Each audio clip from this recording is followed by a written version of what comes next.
Marker. Boom's in the shot. Action. Howdy, y'all. Welcome to year 3 of the EcoCAR EV Challenge. We're here at General Motors Desert Proving Ground in Yuma, Arizona. This 4-year competition transforms the traditional classroom into a hub of automotive innovation. Here, 13 university teams have re-engineered the powertrain of a 2023 Cadillac Lyriq and added their own team-developed connected and automated vehicle features. This week is the culmination of a year's worth of work. Let's go see what the teams have done.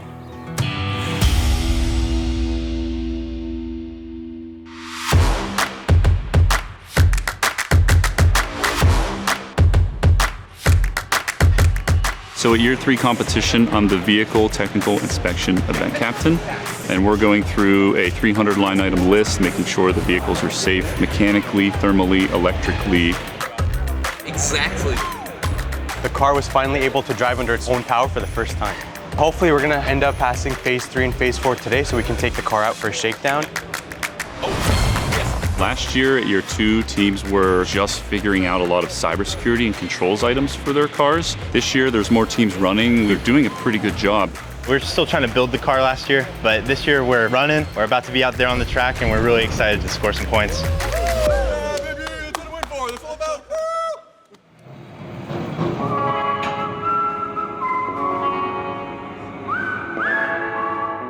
Today we're out here running through the on-road safety evaluation, putting them through a rigorous set of dynamic events, including ABS, regen, and braking, slaloms, all kinds of dynamic events to ensure that the students' vehicles are safe and robust.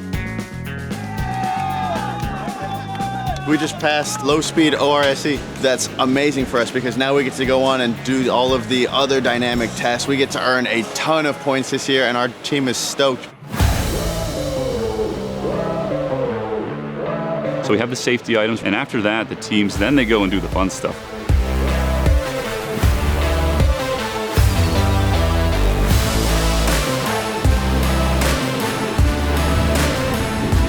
We did lane centering, we did driver monitoring system, and after low-speed RSE, we plan on moving forward to acceleration. We're pretty confident in our controls, so hopefully we can pass high-speed RSE and move on to the high-speed events.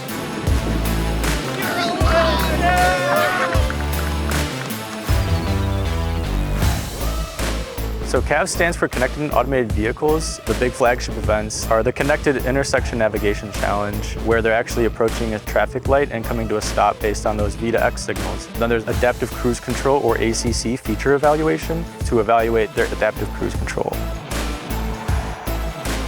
We have done our CAV's longitudinal control as well as our driver monitoring system. And the longitudinal control event was the first time that that event has been run at AVTC in like the 30 plus years it's been around. So we're really proud of the accomplishments we've made at this competition. We're aiming to be the top of the leaderboard, but I think regardless of the standings, I think we're gonna go home happy either way.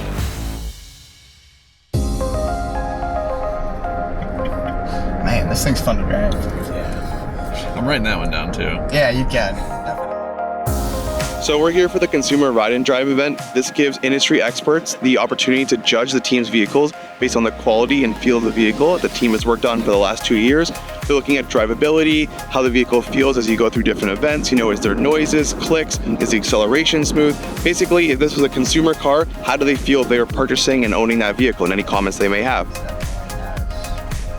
Super excited. All week long we've had people drive our car and come back and give us feedback saying, wow, that's unlike any other electric vehicle I've ever driven. What's going on with that powertrain? Can you tell me more about it? So really excited to have some industry experts sit in, give their feedback, and see where we can improve to kind of build the best vehicle we can for year 4.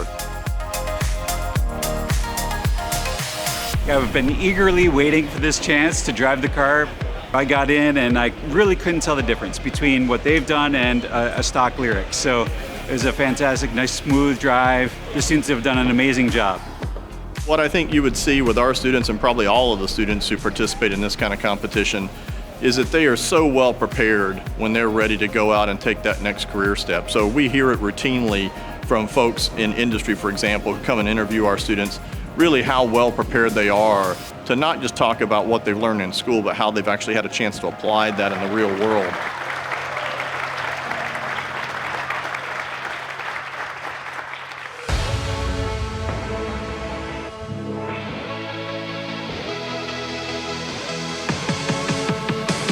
So coming out of a week of vehicle testing in Yuma, Arizona, the students are now in San Diego, enjoying a little bit nicer weather, but also preparing for their sub-team presentations. Yuma was about conducting all of the work and putting all of the effort into the car, and week 2 is about showcasing all of the work to the industry professionals that are present here and really telling them how proud we are of everything we've covered in year 3 of the EcoCAR EV Challenge. We're about to give our CAS presentation, so we're going to be presenting on the perception system, which is really that sort of sensor fusion to sort of identify vehicles that might be a hazard. So I've been very, very excited. I'm super excited to go give that presentation in about 5 minutes. We're all just really proud of the work that we were able to do within our community. I got to connect with a lot of young minds, and that meant a lot to me. I had not previously worked with youth in any positions before, and it's truly so inspirational. I think what gives me a lot of hope is the fact that I see young people who care. I see young people who show up, who can communicate what they have learned and all the work that they've done. And so I am very hopeful a project like this will just be a stepping stone for a lot of these young people to have the confidence to move forward and to be great at whatever they put their mind towards. These students have done amazing things. We put them in rather high pressure environments and they continue to deliver. And so I'm so happy for these students and so proud of where we are with this program and what the future holds for them and the impact they're going to make on the automotive industry. But having 13 cars running at the end of this year is super exciting for the potential for what next year can be. I'm really looking forward to year 4.